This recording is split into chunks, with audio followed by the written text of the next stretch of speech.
English grammar কি খুব কঠিন মনে হয়? Possessive, determiners, quantifiers, demonstrative, infinitive সবগুলোই যে কেমন জানো কঠিন কঠিন ওয়ার্ডস। কঠিন ইংলিশ গ্রামারকে সহজভাবে শিখতে আমি চলে এসেছি শান্তিতে সীমা ওশান ইউনিভার্সিটি অ্যাডমিশন কোচিং এর পক্ষ থেকে। আজকে আমরা যে টপিকটা নিয়ে আলোচনা করব সেটা হচ্ছে মডিফায়ার। মডিফায়ার কাকে বলে?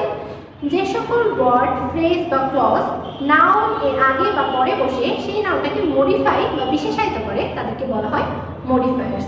মডিফায়ারকে আমরা ক্লাসিফাই করতে পারি দুইটা ভাগে, একটা হচ্ছে প্রি মডিফায়ার আর একটা হচ্ছে পোস্ট মডিফায়ার। প্রি মডিফায়ার সেই সকল ওয়ার্ড যারা নাউনের আগে বসে নাউনটাকে মডিফাই করে। পোস্ট মডিফায়ার হচ্ছে সেই সকল ওয়ার্ড যারা নাউনের পরে বসে নাউনটাকে মডিফাই করে। আমরা একটা এক্সাম্পল দেখে আসি। ধরো he is an dash boy। ব্র্যাকেটে দেওয়া আছে pre-modify the noun।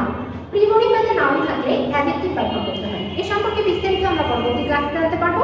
এখন আমরা এখানে এমন একটা ওয়ার্ড বসাবো যেটা অ্যাডজেক্টিভ হবে এবং যেহেতু এখানে আর্টিকেল আছে and সেহেতু ওই অ্যাডজেক্টিভটার সামনে অবশ্যই ভাবে থাকতে হবে। তাহলে আমরা এখানে কি ব্যবহার করতে পারি? ইন্টেলিজেন্ট ওয়ার্ডটা আমার মনে হয় পারফেক্ট হবে। He is an intelligent boy। এটা আমরা ব্যবহার করতে পারি।